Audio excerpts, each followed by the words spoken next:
Welcome to Revenue Rehab, your one-stop destination for collective solutions to the biggest challenges faced by marketing leaders today. Now head on over to the couch, make yourself comfortable, and get ready to change the way you approach revenue. Leading your recovery is modern marketer, author, speaker, and chief operating officer at Tegrita, Brandi Starr.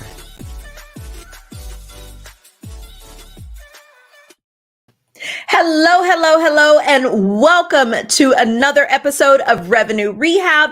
I am your host, Brandi Starr, and I have another amazing episode for you today. I am joined by Hana Jacover. After 10 plus successful years of building and executing marketing and marketing operation strategies for B2B tech companies, Hana has started seeing a critical pattern around people. Burnout, imposter syndrome, hyperproductivity without the desired results, lack of management training, and more. With the most impact being high performers who are giving their all and likely stepping into leadership seats. This gap drove Hana to evaluate how she can better serve the B2B marketing community and democratize coaching to ensure we address and close these critical gaps for the incoming C-level. Hana's goals is to make coaching accessible for everyone and use her experience to provide a balance between role-specific and industry context, effective communication, and techniques designed to tap into your inner sense and empowerment. Welcome to Revenue Rehab. Your session begins now. Hello. Hi, I am so excited to have you here today, and we've got a great topic ahead. But before we jump into that, I like to break the ice with a little woo-saw moment that I like to call buzzword banishment. So tell me, what industry buzzword would you like to get rid of forever? This is such a good one. It was really hard to choose one. I think I'm going to go with growth hacking, though. Growth hacking. I mean, anything hacking, like unless you're hacking into somebody's like system or like something like that, like you're really not actually hacking, like you're just doing. So growth hacking is one that I would definitely get rid of, banish it. Like you're just doing marketing, you're just doing growth marketing. I mean, like that, I don't even love that one either, but like marketing is all marketing people. Yeah, because it's like, does anyone really not have an objective to grow? Like, isn't everything tied into growth? I do think hacking is one of those things that is overused. I mean, so much so that my 7-year-old is always like, "Oh, mom, I've got a new life hack," and I was like, "How are we hacking life?" Like, yes, how is it a hack? It's like, no, this is just a shortcut. And in some cases, it's just life. It's just what's normal. So to your point, we aren't really hacking anything. We're not breaking the code or cracking the code. We are just doing what we are supposed to be doing. So I am happy to take growth hacking, put it in the box and throw away the key so that we can, unless you're an actual hacker, that we can stop hacking things.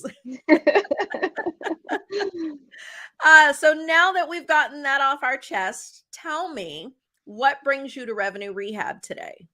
Yes, I'm excited to be here to talk about Web3, which is like one of my secret, well, it's not a secret anymore, but passion projects. I've dug deep into the tunnels of Web3 for a while now. And we're going to talk about why it matters to B2B marketers. Why should we care about Web3? What's happening with that kind of convergence? Well, I'm excited that we are talking about this topic. It is one of those things where I have to admit, it always makes me feel dumb because I just don't get it. I've sat through a few webinars, I've listened to people talk about things, and there's some components that I understand a little better than others, but holistically, I don't get it. So I am hoping that after our conversation today, that I will feel a little less dumb when it comes to this topic and get it.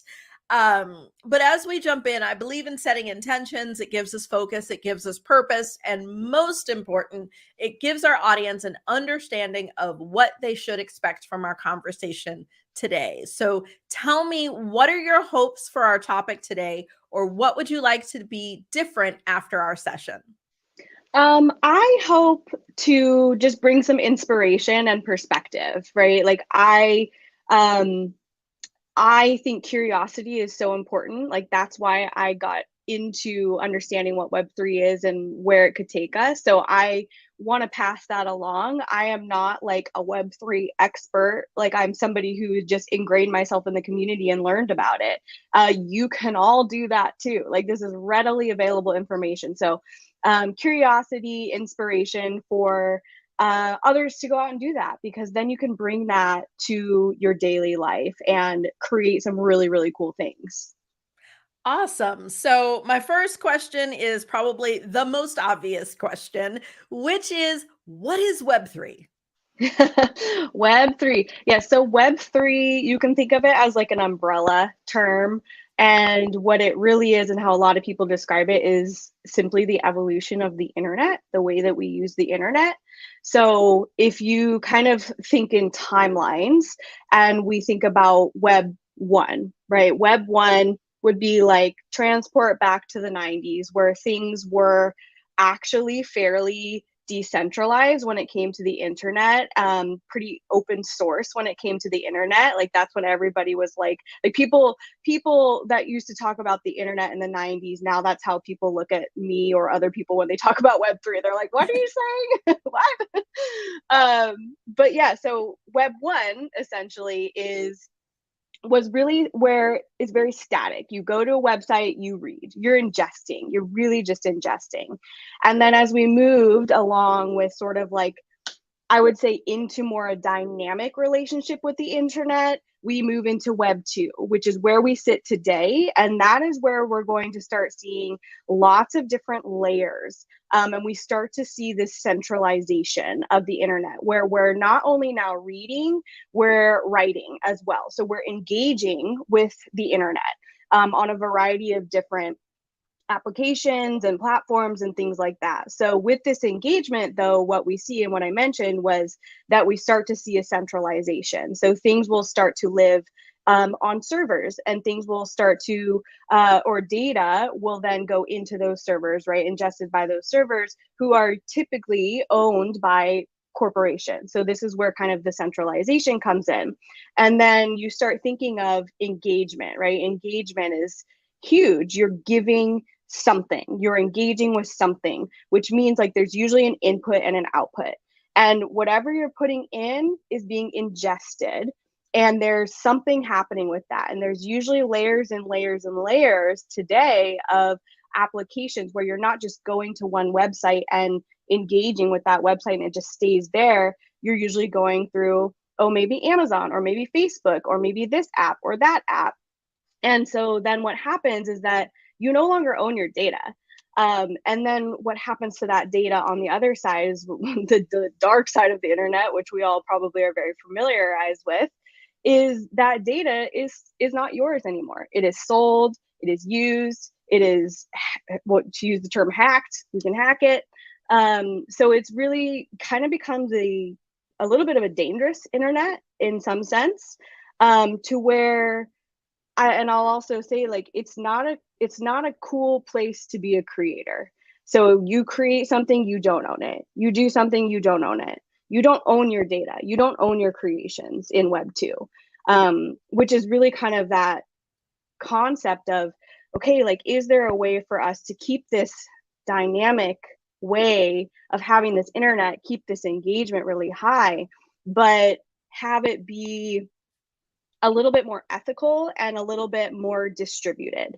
So we're looking at Web3 now, which is sort of read, write, engage, and own, right? It's about ownership. It's about decentralization. It's how can we take all of these great things that used to be Web 1 and Web 2, particularly Web 1, where it's open source and it's a lot more transparent, and build with the latest technologies in Web 3, where it's really like a creator's paradise. Like, we contribute, we own, you take your data, you take your creations, and you can earn from them as well. And there's no overlords coming in to sort of like govern that, although that's, you know, one of the things in question, right, is how can we keep this trustless?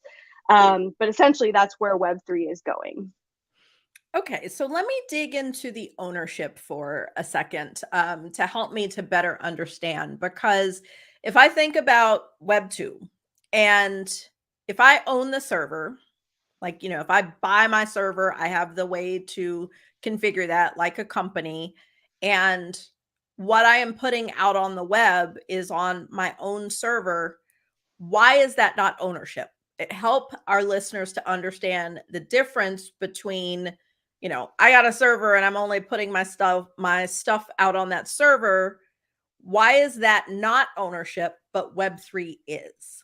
Yeah, so there's a difference, right? There's a possibility of having ownership where it's like if you're going through the process of setting all of that up and you're using, like, you're building your own protocol and things like that, like, yes, you can own your own data.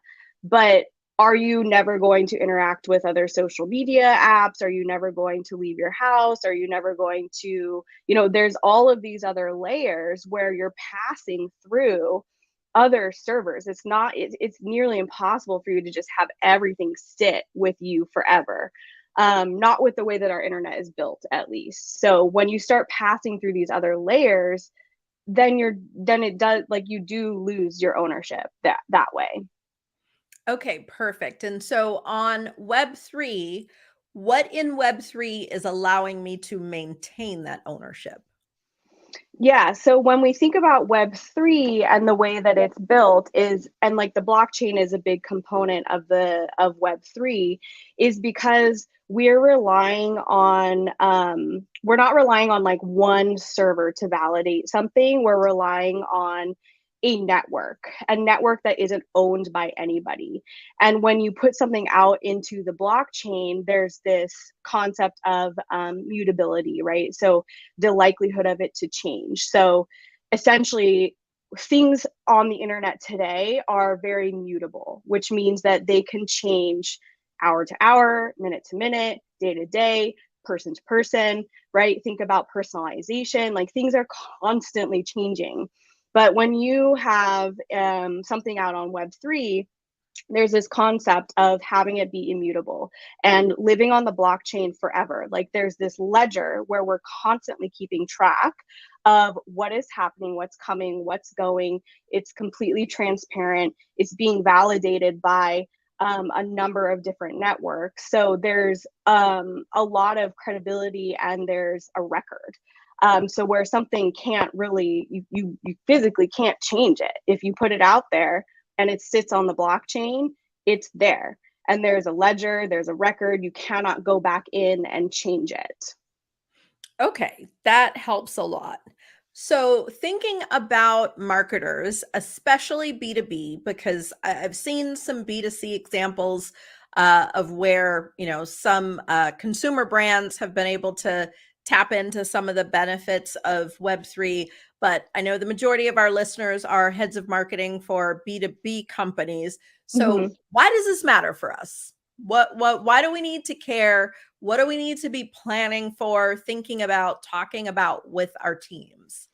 Yeah, and I mean, I think it matters in the same way that the internet mattered in the 90s, right? Like, the evolution of all technology matters. That's the big reason, is because we, as innovators of technology, are responsible for understanding where technology is moving and what the different opportunities are.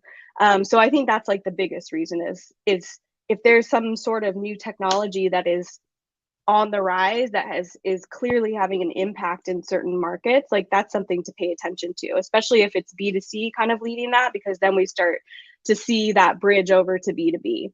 But I also think that it is going to be interesting in the near future how we start to see these things weave together. There's a lot of trust in policy right now, and I think that like policy and technology kind of sometimes, well, they definitely butt heads.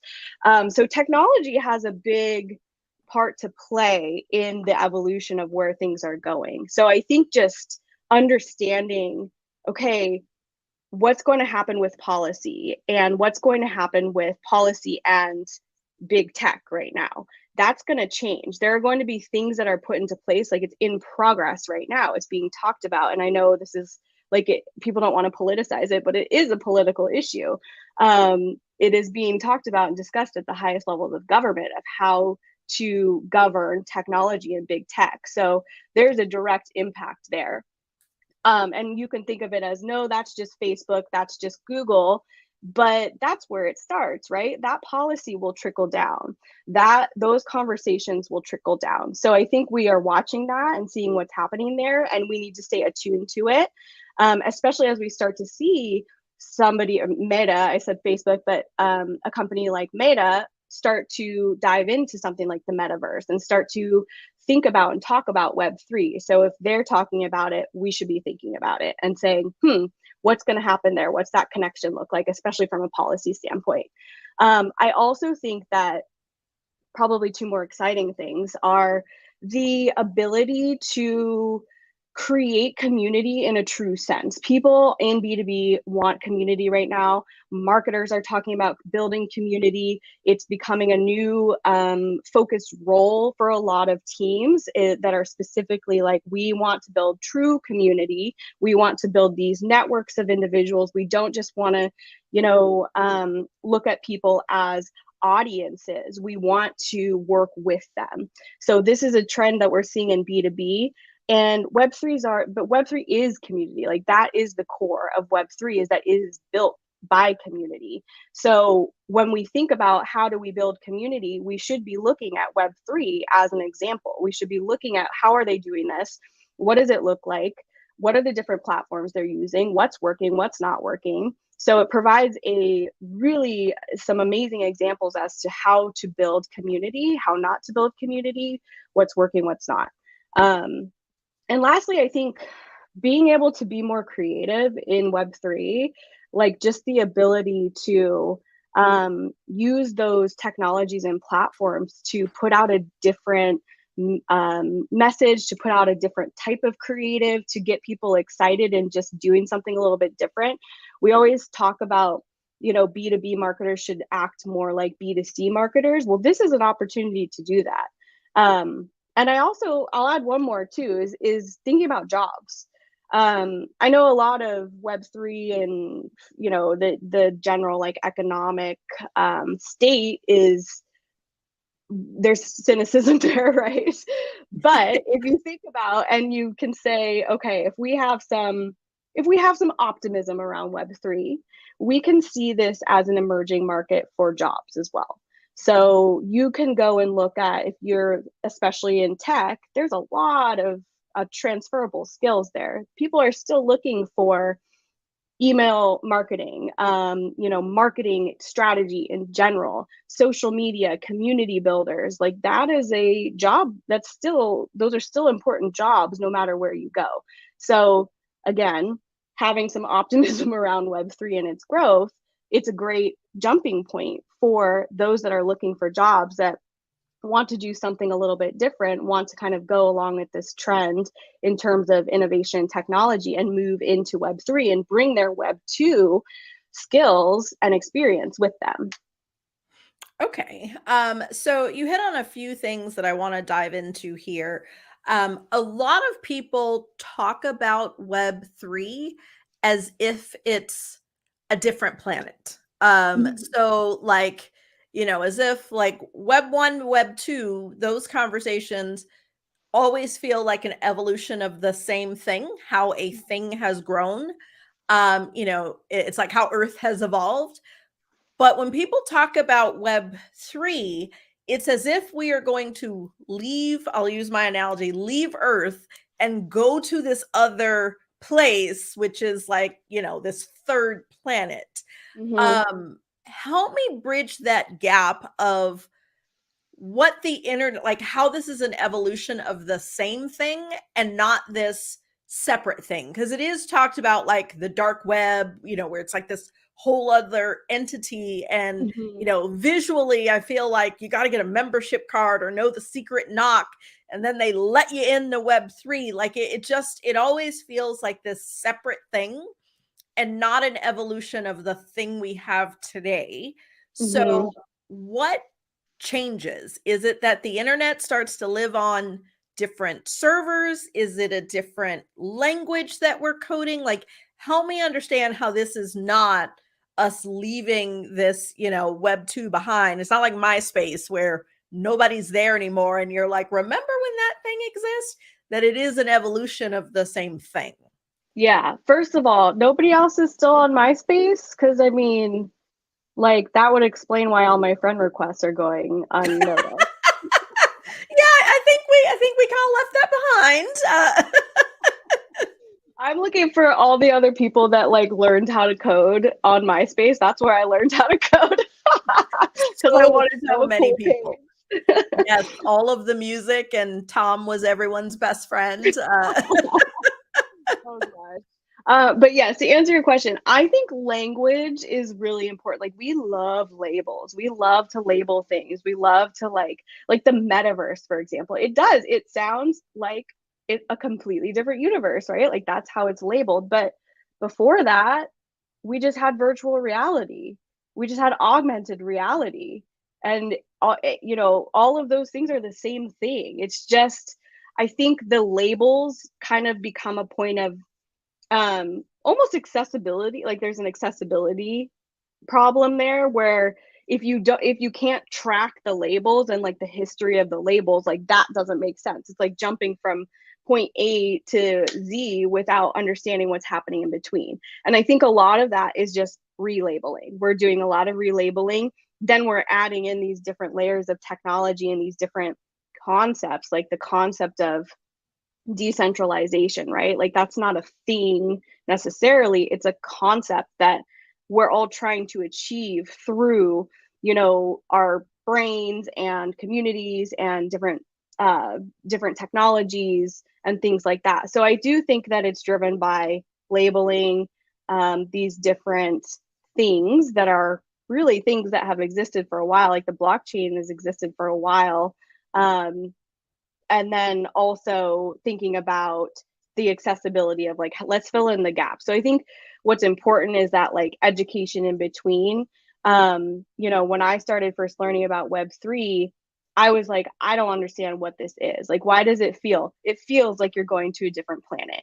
And what I think is important is to understand the foundation and everything that's kind of led up to this Web3. So thinking about even just like basic economics, like going back to understanding like, why do we have a dollar? Why do we have the dollar bill? Why is that our use? Why is that the money that we exchange with? To reading about why blockchain was created, to understanding why Ethereum was created. So going back to, and it's a lot, like it's like I don't have all of that up here in my brain, but it is a way for you to move from point A to point Z to understanding how we got to Web3. So it's a lot to get into. It's like a deep, dark tunnel. I think when you could just break it down of like, it is truly the evolution of the internet and we don't see it happening. Like we didn't really see Web 1 to Web 2. You can't see it. Like it just sort of happens, right? You start seeing Facebook on the rise. You start seeing Google on the rise. So I think there's these tipping points that allow us to kind of shift into, oh, okay, now we're really seeing everything that we're doing on a day-to-day basis lives, and we talk about it differently. We're not talking about our data being owned and Facebook and advertising and how problematic that is. We're talking about community and creating and the blockchain and how we're moving from a very power driven solution that's going to the few to more distributed, more power to all the creators and all the people that are then incentivized to continue to create and contribute. Okay. And then the other thing that you hit on that I wanted to dig more into is the community. Because community in both B2B companies wanting to build a community as well as individuals wanting to be a part of a community has been a hot topic. Mhm. In episode 14 of Revenue Rehab, I talked to Matt Hines and Mike Rizzo, both who lead very predominant communities in marketing, about just the importance of community for your own personal growth. So Mhm. if you haven't listened to episode 14, after you finish this one, back up a few episodes and take a listen. But community is very much a hot topic and kind of a thing that a lot of B2B companies are trying to crack the nut. And so help me understand more of how Web3 serves as an example or helps in that journey for marketers. Yeah, and I'll go back to also for a second, like thinking about decentralization, like community is the cornerstone of that because we're relying on each other. We're not relying on one entity to drive decision making, to drive what's I'll use quote because I hate the term, the morality of good and bad, but like to drive what's good and what's not, what's valuable and what's not valuable. So community is important, and especially in Web3, is because it's not something that was introduced later on. Like in B2B, community feels like something that's introduced now, where in Web3, it's the cornerstone of Web3, of especially if you start looking into like the NFT community or industry. The decisions are driven by the community. Like nothing happens typically without the vote of the community. The community drives the value of a project. The community is even doing the marketing for the project. So if you have a concept for a project and you start by building a community around that, okay, this is why it's important. Here's the incentives. Here's the value. Here's what you're going to get out of it. And if the community, starts to build around that, and so in order for it to build around that, we have to have issues that are important to the community, right? So it's all community driven. It's about people versus profit. So when I say, hey, community, I'm going to build a new project, and I know you all care about status.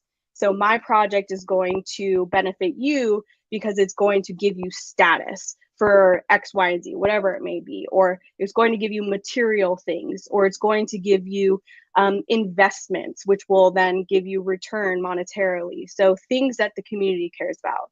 And then as that project grows, the owners of the project are responsible to the community, just like there's a responsibility for companies to the board and their investors. You can view it as a very similar relationship where if I make a decision, the community is not happy about it, I have to answer to that. We have to course correct. We have to understand where we went wrong and hear from the community to then make decisions that will allow us to get back on track, that then goes back to the goals that are driven by the community. So hopefully that answers your question, but I just think that Web3 is doing a really great job of that exactly. And like I said, it's the cornerstone, it's not an afterthought. So they create projects. In Web3, you create projects knowing that community is your number one. Community is the only way the project will succeed. It's the only way anybody's going to benefit in terms of well, unless you're, decide to do like a money grab, or like, so, if you are hacking, right? Like that's part of Web3 is understanding the security issues behind some of the trustless network. But essentially, community should be your number one concern. Okay. And so if I'm I know NFTs has been a big conversation around B2B marketers, and different people have tried, putting out their own NFTs for different things. Help give me an example of what a B2B project could be. So for those who are unfamiliar, so they get, a more tactical example of what that could be. And then how are people interacting with the communities? Like, how are they getting this vote and input? Yeah. So one thing that I think could be really interesting is if you have a organization, and you don't have to start with like a full-blown company, but even just like a sector of that company. There's something called DAOs, so decentralized autonomous. Oh my gosh, why am I blanking on the O? Oh my gosh, I totally blanked on it. Sorry. But a DAO is essentially where you have it's driven by bottoms up. So you have, instead of one entity or like a board of directors that would make decisions, your decisions are made by the DAO. So you have a token, and which means that you are part of a DAO if you can have like a certain percentage. And that DAO then makes decisions, and the number of tokens that you have allows you to have a bigger vote. So if you could see a company electing a DAO or having a DAO in order to make decisions, so instead of the decisions for the company or certain decisions made by the company itself or the owners of different departments, you could have the DAO making those decisions of how are we going to spend our dollars this quarter. But it's not up to us. It's up to the DAO. The DAO is going to decide what's important to the community, and they're going to use their voting power to tell us. So in the end, you don't get to go against that, because and that's part of the problem, where it's like you have to kind of fully transition into it, because at the end of the day, if you're an organization, you can do whatever you want. But if you go with that model, you say, okay, this is what the DAO voted for, this is what the community voted for, so that's what those dollars are going to be used for. So that would be an interesting use case, and that would be, I think, kind of like on the extreme side that we won't see for a while. But you could also have a use case where it's more around creative, right? And access to certain levels of creative. So if you have, for example, an NFT, and a company, a B2B company develops an NFT, there's some value there. Maybe it's partnership with an artist or a thought leader. And then having access to that NFT by purchasing that NFT, you then have access to certain levels of, okay, you get a one-on-one every quarter with this thought leader, or this desired CMO, or this investor that you get to talk business with. So your investment is coming straight back to you in the form of some sort of incentive, some sort of value that is important. And that would be another way that I think B2B companies could go, probably like the more likely route of giving something to get something, right? It's always about that incentive. I'm going to exchange, and when you win, we all win. It's not about you pay me money, I win. It's you provide an investment, we provide something back. If it's successful, we all win. If it's not successful, we don't win. Okay, that helps. I always like tactical examples. And I looked it up just for everyone. The DAO is going to be a decentralized autonomous organization. The O is organization. Thank you. See, this is why I say I am literally not a Web3 expert. I am a normal human being that is just so passionate about these things. So you get to just go learn about them and share your knowledge.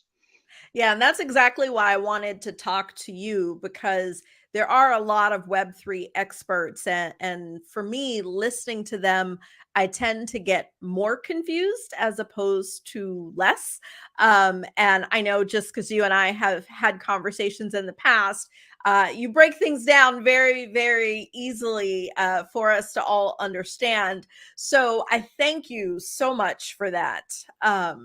And so talking about our challenges is just the first step, and nothing changes if nothing changes. And so in traditional therapy, the therapist gives the client some homework, but at Revenue Rehab, I like to flip that on its head and have you to give us some homework. So if you could, summarize your key takeaways, and then give our listeners that one thing. What is our one action item coming out of this conversation for us to help move our organizations in the direction of embracing Web3?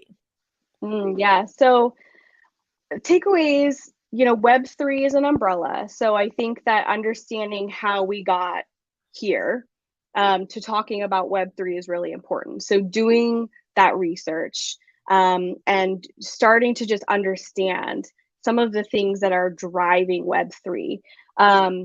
A lot of people are going to find that they don't like the answer, that it's a very interesting answer. And I think just doing the education, reading what's already out there, you don't have to reinvent the wheel, but understanding how that wheel was made is really important. Literally go to bitcoin.org, go to ethereum.org, read their white papers, read Vitalik's white paper, read the white papers of why they created these things that they did. And that will give some insight into why this whole thing is building and building and building. So I think that's an important takeaway, is just start researching. It's worth your time. And there is a broader, bigger picture to it, because it's more than just about your job. It's about the way that we live our lives, and just kind of how our world operates. And then I think the other takeaway is just start to think of, like, don't be afraid of being extra creative when it comes to your role in B2B. B2B is so boring, and I know people are sick of hearing that, but it really is. Like, I'm inspired when I work with teams that are super creative. Like, I'm seeing this behind me because I love, like, the Chili Piper team, for example, as a team that is just not afraid to be creative and do things differently when it comes to marketing. And you go to Web3, people aren't scared to do that. People aren't scared to be themselves. People aren't scared to talk about things that people typically would shy away from. People aren't scared to be as uber creative as possible, coming up with things that you might not understand, but other people are like, damn, that's really cool. So don't be afraid to do those things. And if you need inspiration, Web3 is a great place to kind of get that. And I think 3, like, for me, even though we didn't really talk about this, is one that's important to me and that I always talk to my clients about, is to just think about your why. Like, why are you doing what you're doing? Because if you're not pulling inspiration from your why every single day, then what are you doing? It's a big reason as to why I made a shift into working directly with people. And where I can make the connection to Web3 is that I wanted to remove that third party. I wanted to remove that layer and go direct to the person that I could help in the best way possible. So if you haven't defined your why and think of it outside of just I'm showing up to work and doing the best that I can in my role, think bigger than that.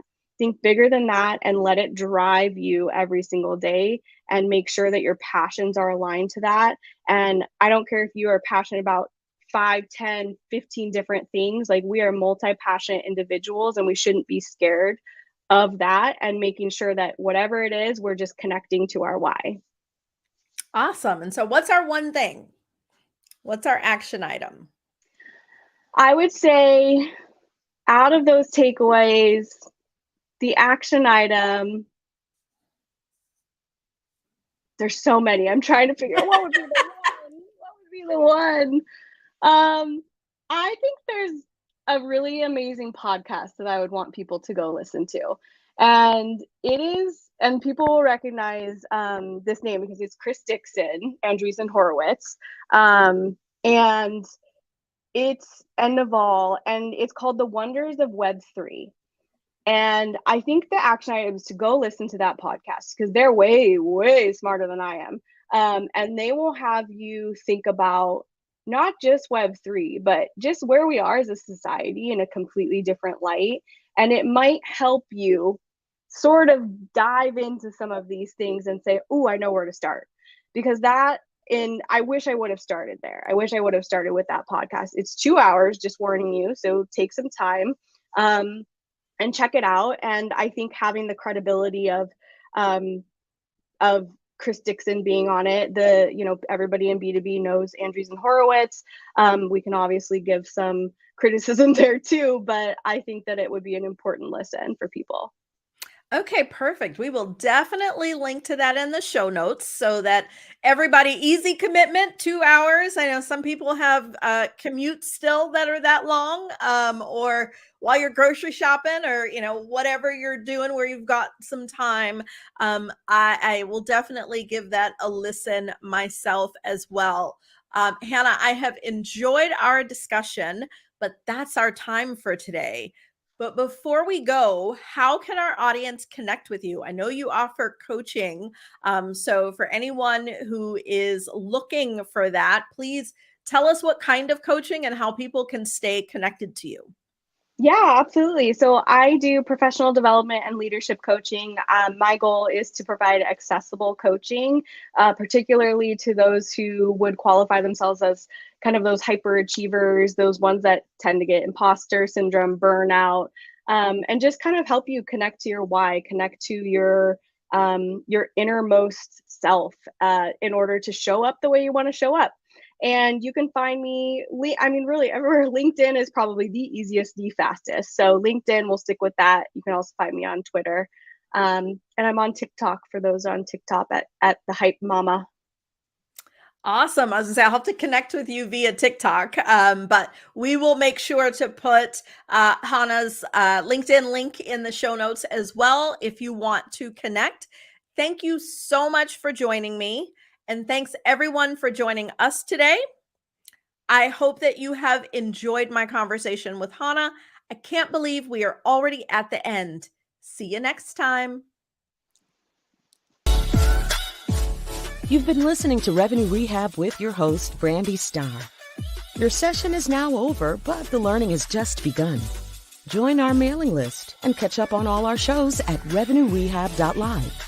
We're also on Twitter and Instagram at Revenue Rehab. This concludes this week's session. We'll see you next week.